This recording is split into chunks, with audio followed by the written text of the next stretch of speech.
Nuestra conferencia inaugural estará impartida por el doctor Caballero. El doctor Caballero es endocrinólogo, investigador clínico y profesor de la Escuela de Medicina de Harvard. Actualmente es director de programas internacionales en diabetes en la Escuela de Medicina de Harvard y es fundador de la Iniciativa en Diabetes para la Comunidad Latina en el Centro de Diabetes Joslin. El doctor Caballero imparte múltiples conferencias a nivel nacional e internacional y ha publicado artículos originales. Además, ha sido galardonado con múltiples premios por su valiosa labor de ayuda con la comunidad latina que tiene diabetes o que tiene algún riesgo de desarrollarla, implementando estrategias e intervenciones. El doctor Enrique Caballero nos impartirá una charla muy importante.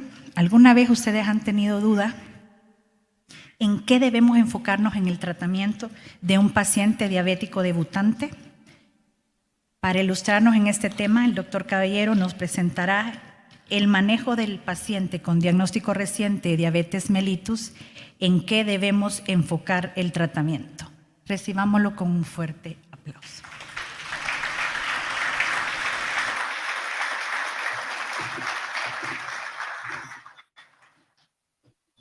Hola, muy buenas noches. Solamente para confirmar que me están escuchando y están viendo también la presentación, por favor. Adelante. Bueno, muy bien. Bueno, buenas noches a todos, amigos, colegas. Bueno, esa es la magia de la tecnología. Me encantaría estar allá con ustedes, como he tenido la oportunidad de hacerlo en ocasiones anteriores. Tenía el plan de ir allá. El doctor Carlos Alballero, buen amigo que me invitó, me propuso que fuese, pero resulta que mañana es la graduación de una de mis hijas, así es que, bueno, desafortunadamente no puedo estar allá con ustedes. Sé que lo entienden, pero bueno, les envío un muy fuerte abrazo a todos. Agradezco la invitación del doctor Alballero y el comité organizador para estar con ustedes. Un abrazo muy especial a mi buen amigo, el doctor Yulino Castillo, que creo que está por allá con ustedes. Y bueno, pues a todos mis colegas y amigos que conozco desde hace ya muchísimo tiempo. Gracias por la oportunidad de estar aquí en esta charla inaugural y lo que quiero hacer es enfocarme en cosas que estoy seguro se van a revisar en este congreso que siempre es extraordinario con algunas cosas muy prácticas. Y cuando Carlos me invitó para dar esta charla pensé en, bueno, muchas cosas, porque obviamente que en el paciente de reciente diagnóstico tenemos que enfatizar desde los cambios en el estilo de vida de los que ya hablaron hace unos minutos, pero hay una, yo diría, confusión todavía en relación a cómo hacer el manejo o farmacológico o bien cirugía bariátrica en el caso de los pacientes con obesidad, etcétera. Quiero enfatizar esos aspectos, en dónde estamos con estos grandes avances científicos en la actualidad, pero quiero terminar también con lo que creo yo que es fundamental y que son las bases, el aspecto de la educación del paciente, del manejo en la comunidad y de muchas cosas que realmente han sido centrales para mí en mi carrera a lo largo de los años. Aprovecho para aclarar que probablemente el currículum que se leyó no es el más actualizado. Yo ya no estoy en Joslin, estoy ahora en el Hospital Brigham, que sigue siendo parte del sistema de Harvard.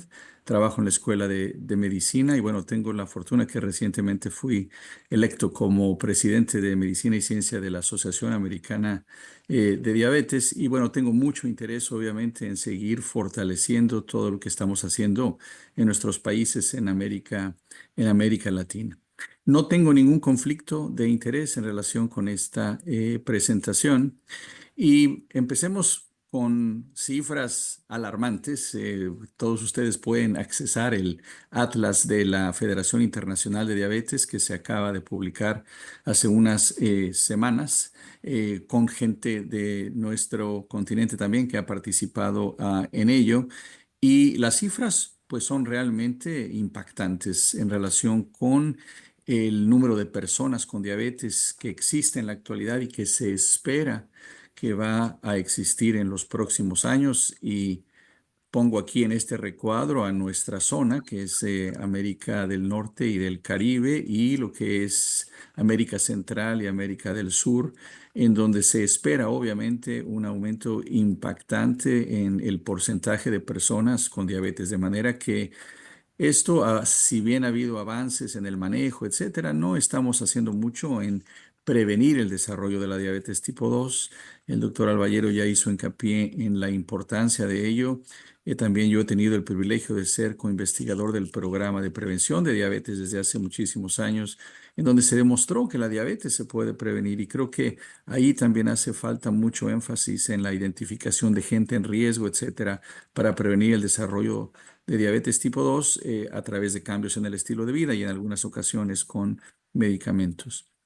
Lo cierto es que también estamos gastando muchísimo dinero, y no importa en qué país estén ustedes, estoy seguro que el sistema de salud está gastando una cantidad impresionante de dinero en el manejo de los pacientes con diabetes. Estas son las cifras que tenemos en relación a los gastos a nivel mundial, y vean cómo va aumentando obviamente la cantidad de dinero que se está utilizando para el manejo de la diabetes.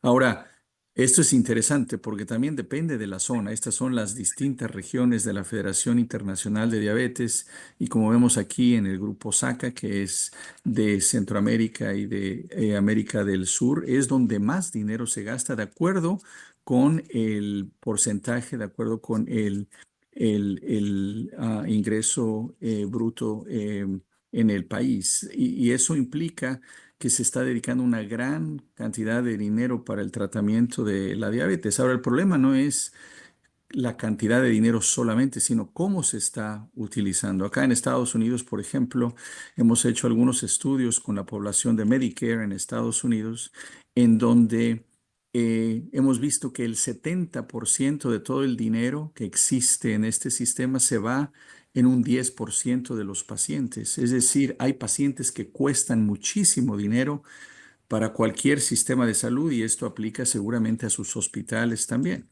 Ahora, ¿quiénes son estos pacientes? Son los pacientes con complicaciones de la enfermedad.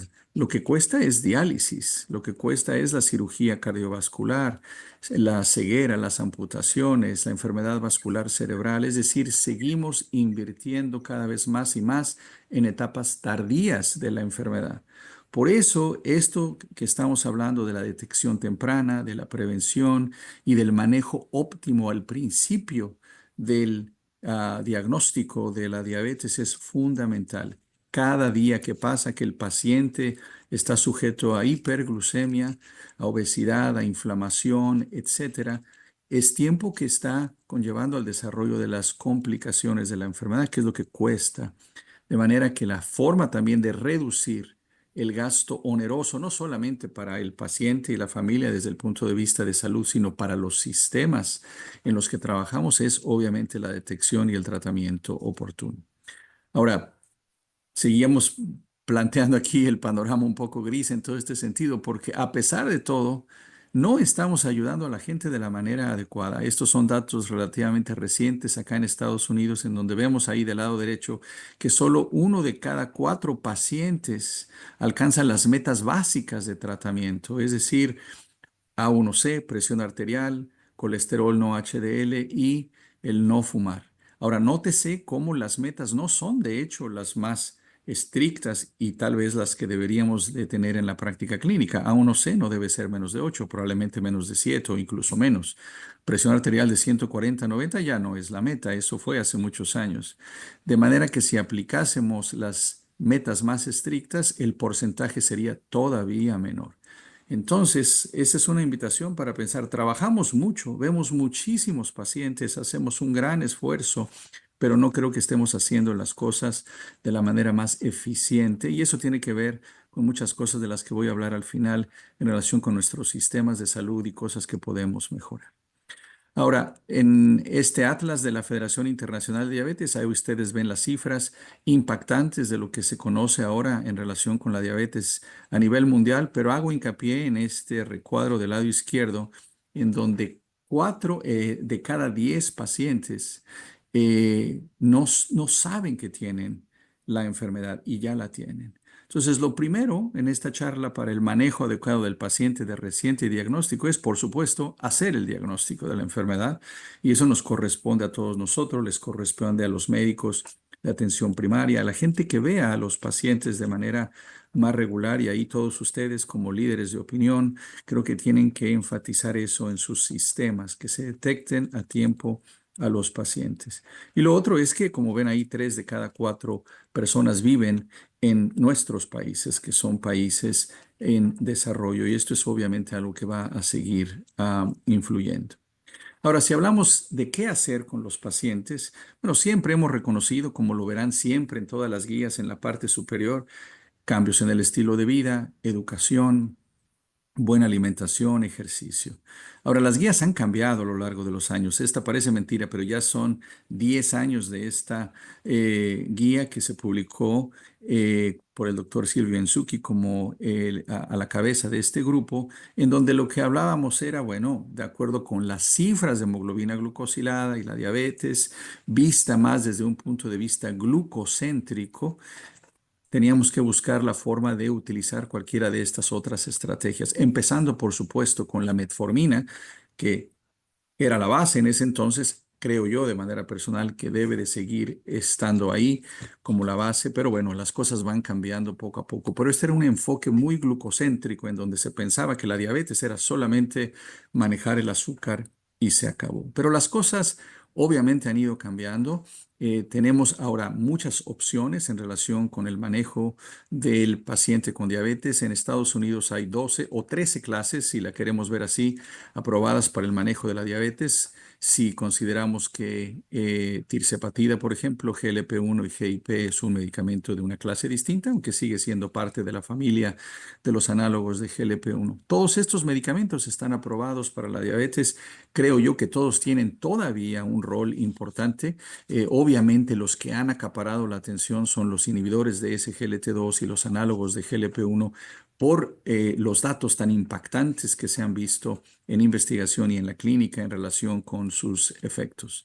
De manera que estas guías que tenemos ahora en la Asociación Americana de Diabetes, lo que proponen es, y revisemos siempre a la cabeza, porque no voy a hablar mucho más de ello, pero creo que todos estamos de acuerdo. Cambios en el estilo de vida siguen siendo importantes, una buena alimentación, actividad física que tiene que enfatizarse con todos los pacientes, el aspecto psicológico, social, educativo y los aspectos sociales de los que voy a hablar un poco más hacia el final de la charla. Pero ahora creo que todos reconocemos que lo primero que hay que hacer en un paciente de reciente diagnóstico es hacernos la pregunta si el paciente tiene o no enfermedad cardiovascular y si tiene o no enfermedad renal, porque eso va a determinar qué es lo que vamos a utilizar desde el punto de vista farmacológico. Nótese que la metformina ya no aparece aquí como el medicamento de primera línea. Insisto, creo yo que no hay ningún error en combinarlo desde un principio con cualquiera de las otras estrategias de las que voy a hablar, pero finalmente se reconoce que con o sin la metformina muchos de los nuevos medicamentos tienen un efecto muy positivo. Y entonces lo primero en enfermedad cardiovascular es decidir si el paciente tiene enfermedad cardiovascular entendida como enfermedad aterosclerosa, es decir, un infarto previo, angina de pecho o riesgo para enfermedad cardiovascular de la manera tradicional en la que lo hemos hecho, o si el paciente tiene insuficiencia cardíaca como esa entidad cardiovascular, que pueden coexistir y los factores de riesgo son prácticamente los mismos para ambas. Pero en la práctica clínica hay que reconocer si el paciente puede estar desarrollando ya insuficiencia cardíaca. Ustedes conocen obviamente los datos, los síntomas en relación con lo que un paciente puede tener de manera inicial: fatiga, dificultad para respirar, cansancio, etcétera. Una buena exploración, auscultación, etcétera, y en ocasiones la evaluación médica, la medición de los factores o de los péptidos natriuréticos o ultrasonidos, etcétera, ecocardiografía, pueden ser importantes. Y de acuerdo con eso decidimos entonces qué medicamentos. Si es enfermedad por aterosclerosis, puede ser tanto un inhibidor de SGLT2 o un análogo de GLP-1. Si es insuficiencia cardíaca, predominantemente los inhibidores de SGLT2. Y si tienen enfermedad renal, entonces los inhibidores de SGLT2 son los que van a la cabeza, aunque obviamente hay nuevos datos como les voy a mostrar. Y voy a hablar de lo que está del lado derecho un poquito más adelante, que tiene que ver con el manejo del peso, que sigue siendo importante, el manejo de la hiperglucemia y obviamente todo esto enmarcado en lo que es el manejo del riesgo cardiovascular, no olvidar la presión arterial, los lípidos, etcétera, que siguen siendo fundamentales. Pero ya decía el doctor Albayero muy atinadamente que ahora estamos hablando de este síndrome cardiorrenal metabólico y coincido con él que falta el hígado acá. Creo que en la siguiente versión de todo esto se tendrá que incluir. Pero bueno, esto no es nuevo, esta es la constelación de alteraciones que hemos reconocido a lo largo de los años. La diabetes es una de ellas en relación con obesidad, con hipertensión, dislipidemia, el riesgo cardiovascular, etcétera. Y ahora tenemos esta publicación, y creo que esto lo verán muchas veces en este congreso en relación con la importancia del sobrepeso, de la adiposidad, del aumento del tejido adiposo en el cuerpo, en donde evidentemente necesitamos un sitio donde almacenar la grasa. Sin embargo, cuando está en exceso, tiene que irse a otros lados y ahí es donde obviamente afecta el corazón, los riñones, el páncreas y muchos otros órganos. Y así es que hay esta evolución en donde el paciente va teniendo cada vez más anormalidades relacionadas con el peso corporal y mientras más temprano reconozcamos esto, evidentemente mucho mejor será el efecto. Esta es una diapositiva de unas guías en las que tuve el privilegio de participar de la Federación Internacional de Diabetes que se acaban de publicar y en donde lo que reconocemos es justamente eso, que la obesidad está relacionada con el desarrollo de la hiperglucemia, enfermedad renal, enfermedad cardiovascular, del lado derecho lo del hígado que estábamos hablando, y no olvidar que de todas maneras la hiperglucemia es un factor de riesgo importante para lo que es la enfermedad microvascular, retinopatía, neuropatía, no olvidar que ella también estas alteraciones son también muy importantes. En Estados Unidos se estima que el 90% de los adultos cumple algún criterio para considerarse como que tiene síndrome cardiorrenal metabólico. Imagínense, 90%. Estamos hablando, obviamente, de que muy pocas personas pueden decirse que son sanas en los Estados Unidos. Estamos hablando de los adultos y esto pues obviamente es alarmante. No todo mundo obviamente tiene etapas avanzadas, pero este es un problema muy, muy importante. Y como les decía, el tejido adiposo puede considerarse sano si obviamente no tiene un exceso de grasa, no está sujeto a proceso de inflamación como se ve del lado izquierdo, pero si se satura, y sobre todo el tejido adiposo a nivel visceral, ustedes saben que está relacionado con la liberación de sustancias citoquinas y muchos otros factores obviamente inflamatorios que conllevan al desarrollo de alteraciones metabólicas y también vasculares. De tal suerte que ahora la propuesta es pensar en la diabetes tipo 2 no solamente como hiperglucemia, sino obviamente como esta entidad en donde la obesidad forma un componente o una parte central. Y desafortunadamente no estamos considerando la obesidad muchas veces en la práctica clínica. La hemos normalizado, es decir, ni siquiera hacemos el diagnóstico, no lo anotamos en los expedientes y hay mucha evidencia de que la gran mayoría de las personas con sobrepeso o obesidad ni siquiera tienen el diagnóstico establecido en el expediente, lo cual habla de que estamos ignorando un problema muy importante, sobre todo en etapas tempranas, pero la intervención oportuna creo que tiene muchas ventajas.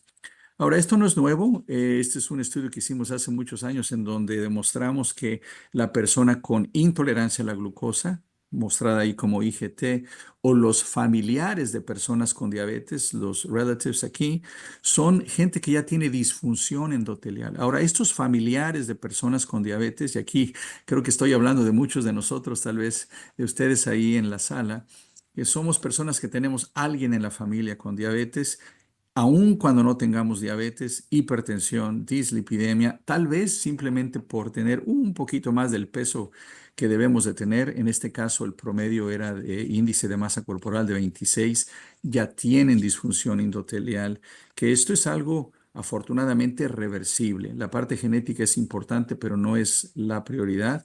de manera que esto puede empezar en etapas muy tempranas.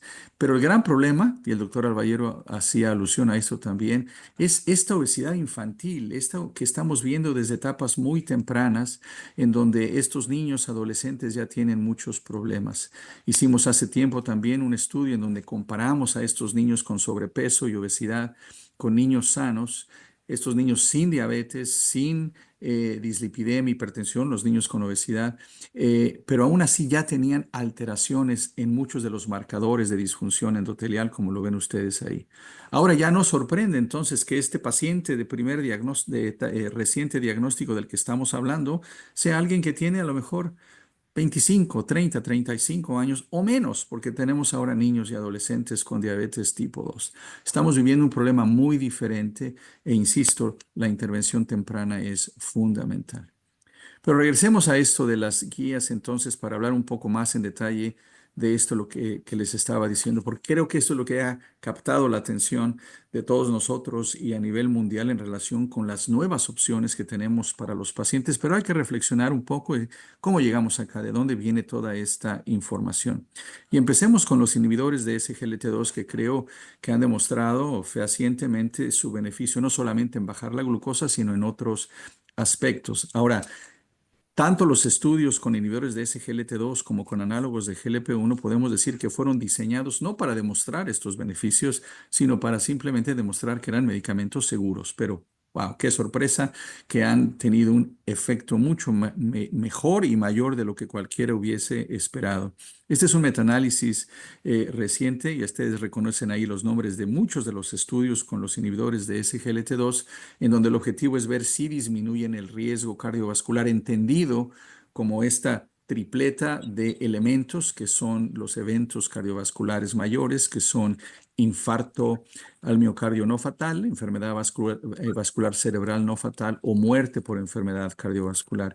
Y lo que ven ahí es una disminución en el riesgo. Quiero aclarar que en la gran mayoría de los casos esto está dado por la disminución en el riesgo por muerte por enfermedad cardiovascular. No así infarto, no así enfermedad vascular cerebral. Y muy probablemente cuando uno habla de muerte por enfermedad cardiovascular, está hablando o de un infarto masivo o bien está hablando de una insuficiencia cardíaca que también fue realmente importante o muerte súbita, arritmias, etcétera. Entonces, muy probablemente estamos aquí también incluyendo aspectos de insuficiencia cardíaca que no se captan muy adecuadamente en este sentido. Pero bueno, baste decir que sí, efectivamente los inhibidores de SGLT2 han demostrado ello.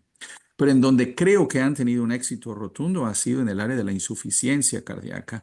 Y no voy a hablar de todos los estudios, los tengo aquí resumidos en esta diapositiva, en donde con los inhibidores de SGLT2, ya sea dapagliflozina, empagliflozina, hay estudios con sotagliflozina, en todos ellos se ha demostrado una disminución en los eventos de insuficiencia cardíaca, el desarrollo de la misma, hospitalización por insuficiencia cardíaca, mortalidad cardiovascular, etcétera.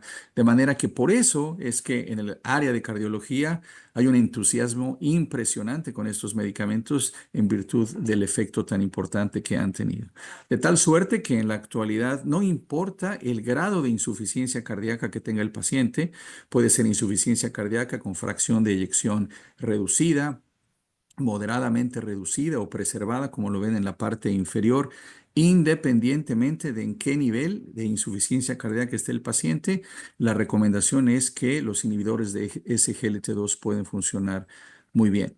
Y no solamente es en aquellos que ya tienen insuficiencia cardíaca establecida, como se ve del lado derecho, sino incluso en los pacientes que tienen riesgo para el desarrollo de insuficiencia cardíaca. Entonces, incluso en etapas muy iniciales o en el riesgo de insuficiencia cardíaca, los inhibidores de SGLT2 tienen un efecto importante y habrá cada vez más estudios en este sentido. Vale la pena decir que esto se ha visto no solamente en gente con diabetes, sino también en personas sin diabetes, lo que explica que o lo que sugiere que el control de la hiperglucemia no es el factor más importante para el efecto de estos medicamentos.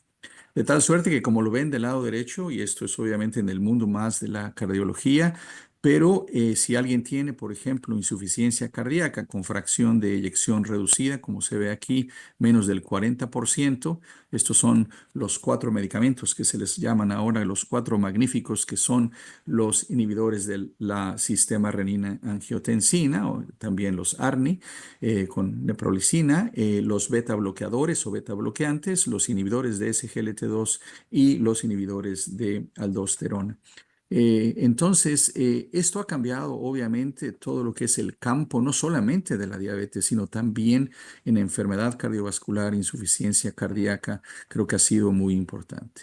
Y el otro campo es obviamente aquel relacionado con la enfermedad renal. El paciente con diabetes obviamente todavía desarrolla insuficiencia renal, desafortunadamente. Y aquí es algo muy importante. Lo que ven en la diapositiva es el número de personas que se estima que tienen o tendrán también enfermedad renal. Y a veces pensamos que el problema del riñón es simplemente que tienen un riesgo para desarrollar insuficiencia renal terminal. Pero la gran mayoría de los pacientes con daño renal ni siquiera van a llegar a eso porque van a morir por enfermedad cardiovascular. Enfermedad renal es un factor de riesgo importantísimo para enfermedad cardiovascular, de manera que lo que estamos tratando de prevenir no es nada más que requieran diálisis o que lleguen a una etapa terminal, sino que no desarrollen obviamente enfermedad cardiovascular. De tal manera que ahora obviamente en todos los expedientes, en todos los pacientes debemos de tener estas medidas. Por un lado, la tasa de filtración glomerular y por otro lado, la cantidad de albúmina en la orina, que eso no se requiere una colección de 24 horas, se puede hacer en una sola muestra de orina de manera muy puntual y esto nos daría la evaluación completa de en qué nivel está el paciente, tanto en lo que es la tasa de filtración glomerular como con el nivel de albúmina, que por cierto aprovecho para decir que la nomenclatura ha cambiado. Esto de 30 a 300 es lo que llamábamos microalbuminuria y más de 300 macroalbuminuria, que ya no se llama así, sino moderadamente o severamente elevada, y menos de 30 sigue siendo obviamente normal. Así es que todos los pacientes caen en alguno de estos cuadros que tiene que ver con el nivel de la tasa de filtración y el nivel de albúmina que tienen. Y obviamente, como lo ven aquí en esta diapositiva, mientras más rojo sea el cuadro, mayor es el riesgo, obviamente, del desarrollo, por un lado, de enfermedad renal terminal y por otro lado, de enfermedad cardiovascular.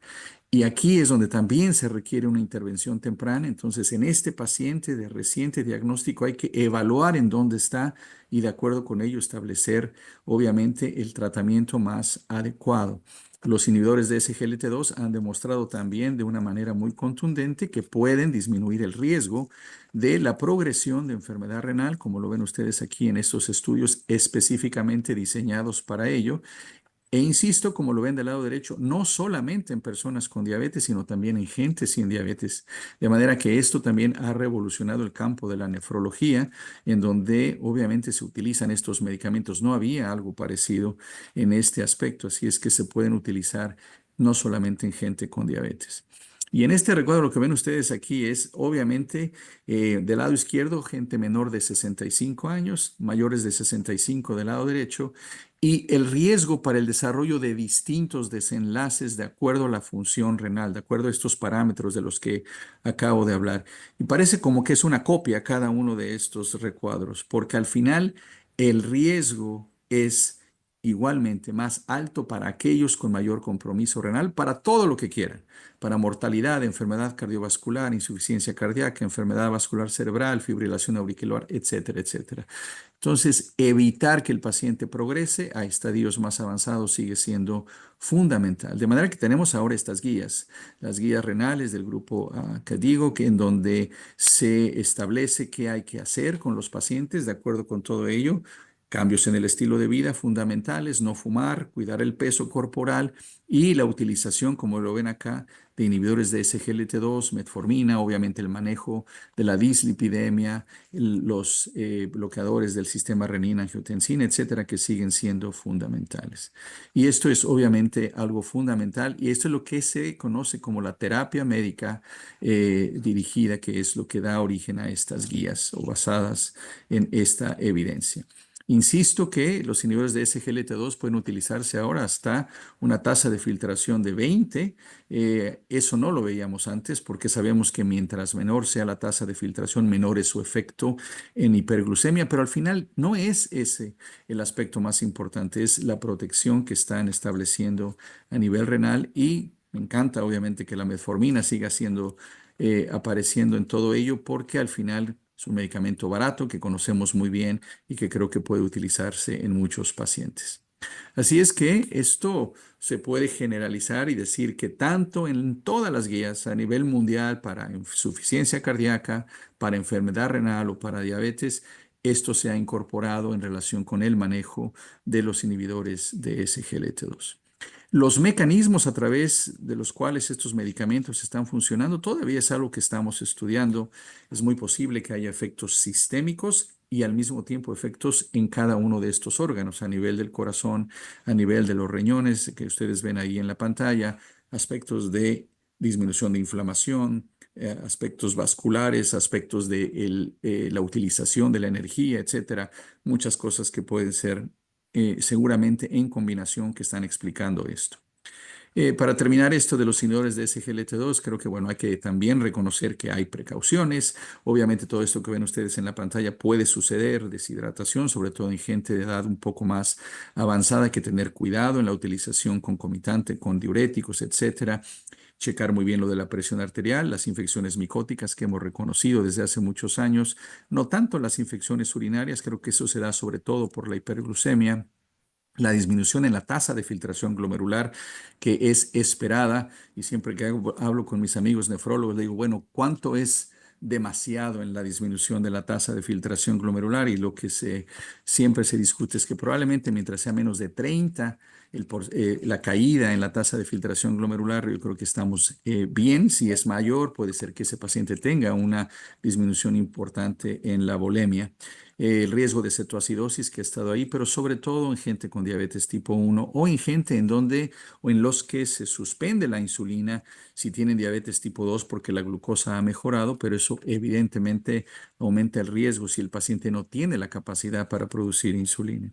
Eh, la el aumento discreto en LDL que no invalida el efecto cardiovascular y el riesgo de fracturas y amputaciones que se vio mucho más con la canagliflozina que ustedes conocen, que no se utiliza ya tanto y no se vio en otros estudios con canagliflozina ni con los otros estudios con los inhibidores de SGLT2 y la gangrena de Fournier, que es esta infección a nivel perineal que no se ve mucho, pero sobre todo en los pacientes con compromiso vascular importante, algo que tiene que ver siempre con el descontrol metabólico y hay que hablarlo bien con los pacientes. Ahora, rápidamente, la otra área importante es esta de los análogos de GLP-1, en donde obviamente hay muchos estudios. Aquí les pongo simplemente lo que me parece que es mucho más práctico. Este es nuevamente un metaanálisis con los estudios más importantes. Los que ven en verde son aquellos que han sido positivos en el riesgo de enfermedad cardiovascular. Nuevamente, esta triada de eventos vasculares o cardiovasculares mayores, en tal suerte que hay una disminución en general de un 14% en el riesgo de enfermedad cardiovascular con estos medicamentos. Seguramente ustedes saben, hay esta publicación muy reciente, el estudio SOUL con semaglutida oral, en donde también se demostró una disminución en el riesgo cardiovascular en personas con diabetes tipo 2, con enfermedad cardiovascular y o con enfermedad renal. De manera que también han demostrado ello, por eso es que en las guías están ahí los análogos de GLP-1. Hablaremos un poco de los retos que tenemos en la actualidad con ellos, pero desde el punto de vista cardiovascular, obviamente esto es importante y hay distintos metaanálisis. En muchos de ellos se elimina el estudio ELIXA porque fue uno que no fue negativo, que fue negativo, perdón, que no lo demostró, pero bueno, hay algunos aspectos ahí metodológicos que si quieren podemos hablar. Y del punto de vista renal, obviamente también existe evidencia de que los análogos de GLP-1 pueden tener un beneficio. Están los estudios con semaglutida, ahora el estudio FLOW, que también se publicó hace muy poco tiempo, con semaglutida 1 miligramo semanal en pacientes con diabetes, enfermedad renal, como lo ven ustedes ahí. Y en estos casos se evaluó el riesgo de la progresión de la enfermedad renal y se observó una disminución en un 24% en comparación con el grupo placebo. Así es que por primera vez ahora tenemos evidencia de que los análogos de GLP-1 también pueden tener un efecto en la disminución de la progresión de la enfermedad renal. Y bueno, esto ha sido fascinante porque ahora se están dando estudios en otras áreas. Por ejemplo, análogos de GLP-1 también para insuficiencia cardíaca. Y hay algunos estudios, como lo ven ahí, que ya están demostrando ese efecto. También para la apnea del sueño obstructiva. De hecho, tirzepatide está aprobada para ello ya acá en Estados Unidos y también estudios que están surgiendo para el impacto de los análogos de GLP-1 en enfermedad hepática metabólica. De manera que todo esto va obviamente cambiando muy rápidamente y seguramente vamos a ver muchos cambios en los próximos años. Les pongo aquí este recuadro que creamos para simplemente hacerlo de una manera mucho más práctica. Del lado izquierdo ven el nombre del medicamento, en medio el nombre comercial y las aprobaciones que tienen cada uno de ellos. Aquí en Estados Unidos, los que ven aquí con el corazoncito son aquellos que están aprobados para disminución del riesgo cardiovascular, específicamente liraglutida, semaglutida, dulaglutida y semaglutida en dosis más altas en pacientes con obesidad, de acuerdo con el estudio SELECT. En el caso de enfermedad renal, de acuerdo con el estudio FLOW que les acabo de comentar, semaglutida tiene la aprobación para la disminución del riesgo de enfermedad renal en personas con diabetes y tirzepatida para el manejo de la apnea del sueño en personas con obesidad. De manera que todo esto ha sido algo increíble cómo se ha ido avanzando rápidamente en estos aspectos. Y obviamente mucho de ello tiene que ver con el efecto en el peso que tienen estos medicamentos. Estos son los medicamentos que tuvimos, hoy tenemos todavía en la actualidad, que han sido importantes, han sido buenos, pero no tienen obviamente el impacto que tienen los nuevos medicamentos. Hay que recordar que la cirugía metabólica sigue siendo obviamente la que da el mayor porcentaje de peso, de pérdida de peso en los pacientes con obesidad y también obviamente en muchos con diabetes. Y ahora tenemos todas estas terapias intermedias, los análogos de GLP-1 en ese orden, liraglutida, semaglutida y con tirzepatida. Y hay un estudio muy reciente que seguramente ustedes vieron comparando tirzepatida con semaglutida publicado apenas hace unos cuantos días, en donde tirzepatida fue superior a semaglutida. Y entonces tenemos todo esto, obviamente, tan fascinante en relación con el abordaje del aspecto metabólico. No olvidar aquí del lado derecho el manejo del peso, el manejo de la hiperglucemia. Y cuando se trata de la hiperglucemia, todavía hay que recordar que si bien es cierto, los nuevos análogos son muy efectivos, la insulina sigue estando ahí. Queremos bajar las cifras de glucosa. Por ejemplo, en un paciente de reciente diagnóstico, si el paciente tiene síntomas de hiperglucemia, poluria, polidipsia, pérdida de peso, ahí no hay duda. Yo creo que el manejo con la insulina sigue siendo la base y una vez que esté más controlado, que la glucotoxicidad ha desaparecido, podemos hacer algunos cambios. Pero obviamente aquí ustedes ven el orden, la sulfonilurea siguen siendo una estrategia para bajar la glucosa. Desafortunadamente el riesgo de hipoglucemia, el aumento de peso, etcétera, son algunos de los aspectos que no queremos ver en los pacientes, pero obviamente de acuerdo con las características y las opciones que tengan los pacientes se pueden seguir utilizando. Así es que en este cuadro aquí resumo la comparación entre análogos de GLP-1 inhibidores de SGLT2 que tenemos que hacer frecuentemente en la práctica clínica. Ambos un impacto importante en la 1C, la pérdida de peso mayor con los análogos de GLP-1, riesgo de hipoglucemia muy bajo en ambos, el efecto en enfermedad cardiovascular con ambos, de acuerdo con lo que les acabo de mostrar, insuficiencia cardíaca y enfermedad renal todavía mayor para inhibidores de SGLT2, aunque vienen ahí los estudios ya con los análogos de GLP-1 y bueno, obviamente lo que ya habíamos comentado en relación con algunos de los aspectos de cada paciente, los efectos adversos, etcétera, que se pueden ver con ellos.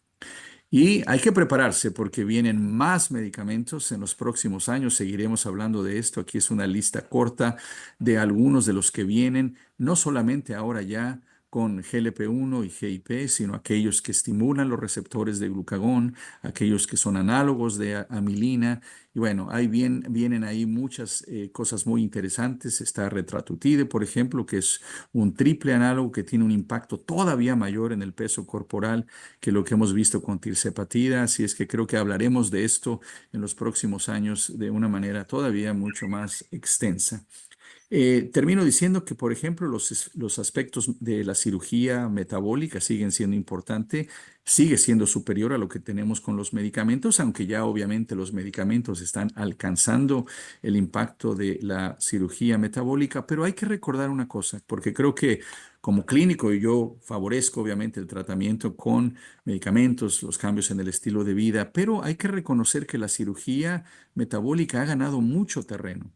Y cuando uno habla con los cirujanos, dice, bueno, a ver, todos estos análogos son muy buenos, pero demuéstrame los datos a largo plazo. Y con cirugía metabólica hay datos a 20 años, 30 años. Este es el estudio en Suecia que ustedes conocen. Y si uno pone aquí en perspectiva lo que estamos viendo con los nuevos medicamentos, la experiencia es muy corta. Estamos hablando apenas de 2, 3 años, tal vez un poco más con estos medicamentos. ¿Qué pasará a los 10 años, a los 20 años? No lo sabemos todavía, habrá que esperar si pasan la prueba del tiempo, que esto sin duda lo ha hecho la cirugía metabólica, sobre todo en buenas manos. El riesgo de las complicaciones ha ido bajando cada vez más. En nuestro hospital, por ejemplo, ya se ha documentado el riesgo de cirugía metabólica, llámese el bypass gástrico o la gastroplastía. El riesgo de complicaciones es similar a una colecistectomía, por ejemplo, de manera que obviamente se ha avanzado mucho en este sentido. Y el problema con los análogos es este, son medicamentos muy caros, desafortunadamente no todo el mundo tiene acceso. Este es un estudio que me compartió el grupo de la Cleveland Clinic, en donde evaluaron qué tanto estaban utilizando los análogos de GLP-1 los pacientes. Y aquí ven ustedes que al cabo de un año la pérdida de peso con semaglutido fue de 5%, con liraglutida 2.2%, y en aquellos que tenían cobertura, es decir, que el seguro les está dando el medicamento porque el costo es un problema, era 5.5, 2.8% nada más. Y el 60% suspendió el medicamento al año por distintas razones, ya sea que no toleraron el medicamento no lo cubría el seguro, no lo podían pagar, etcétera.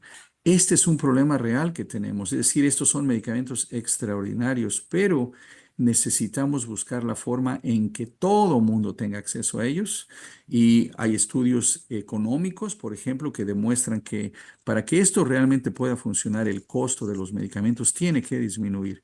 Muy poca gente puede pagar el costo actual de estos medicamentos. De hecho, hay análisis que dicen que para que sea costo efectivo a largo plazo tendrían que disminuirse el costo en un 80-90% para que la mayoría de las personas pudieran tener acceso. Obviamente, a las compañías farmacéuticas esto no les agrada demasiado, pero la realidad es que tenemos que trabajar en conjunto y buscar la manera para que todos estos grandes medicamentos que tenemos en la actualidad puedan ser utilizados por todo mundo. Por supuesto, los sistemas de salud tienen que participar porque, como decía, se gasta una gran cantidad de dinero en las complicaciones de la enfermedad, mientras que estos medicamentos podrían ayudar a disminuir ese riesgo. Entonces, probablemente es algo intermedio, un poco de cada lado para tratar de ayudar a las personas.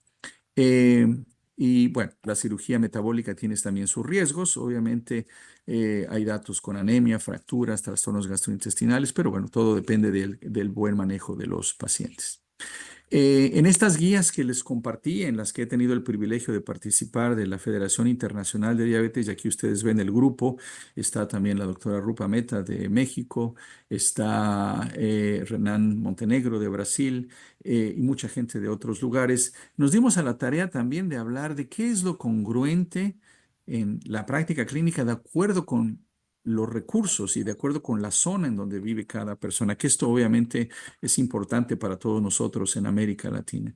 Y entonces aquí tenemos, por ejemplo, lo dividimos en el manejo óptimo, que es si se tiene acceso a todo, qué se debe hacer, y lo básico. Ahora, lo básico no quiere decir que sea de segunda mano o de segundo nivel.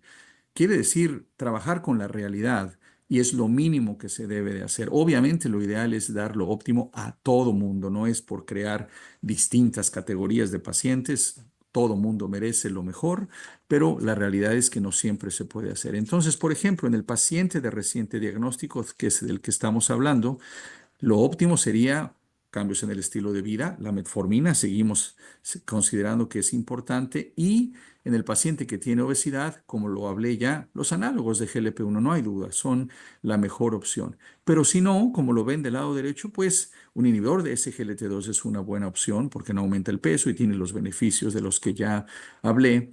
Y si el paciente tiene riesgo o no, o ya tiene enfermedad cardiovascular renal, pues justamente lo que acabo de decir. La gran diferencia es si hay acceso a los análogos de GLP-1 o no.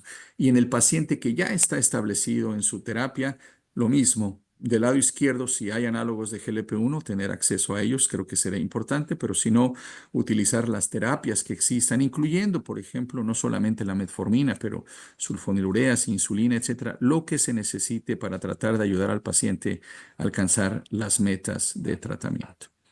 Quiero terminar con algunas reflexiones solamente, ahora ya no desde el punto de vista médico, tecnológico, científico puro, sino la implementación de todo esto, lo que se le llama la ciencia de la implementación. Porque, como les decía, estamos fallando en llevar todos estos avances científicos y tecnológicos a la gran mayoría de los pacientes. Y yo creo que hay esta triada y con elementos fundamentales. Por ejemplo, del lado del paciente, creo que a veces nos olvidamos de los aspectos psicológicos, emocionales, sociales, que son complejos, que no nos gusta evaluar, pero creo que es importante prestarles atención.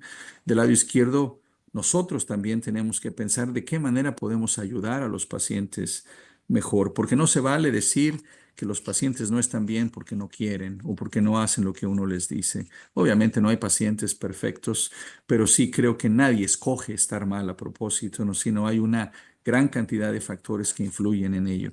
Pero lo otro es nuestro sistema de salud. Vivimos y trabajamos en sistemas de salud reactivos, donde vemos al paciente enfermo cuando está mal, tratamos de componer algo y lo mandamos a casa. Necesitamos sistemas de salud proactivo que piensen más en la educación, en la prevención, en la intervención temprana, en la integración de todo esto del que yo hablaba para ayudar a que el paciente prevenga el desarrollo de las complicaciones. Nos falta mucho en este sentido.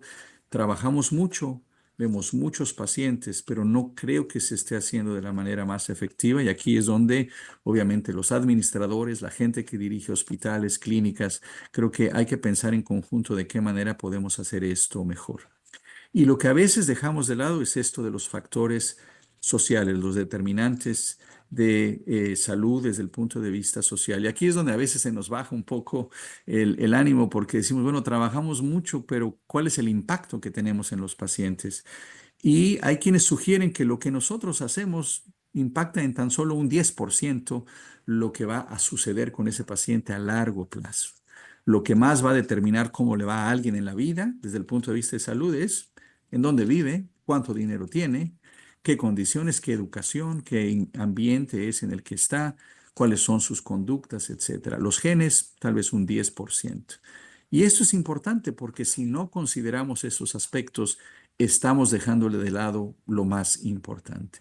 Y por eso es que yo creo que hay que integrar equipos de salud. Esto es algo que presenté hace un par de años cuando me dieron uno de los premios de la Asociación Americana de Diabetes, en el premio de educación, en relación con lo que tenemos que hacer desde el punto de vista del manejo de la diabetes como un problema crónico y un manejo integral.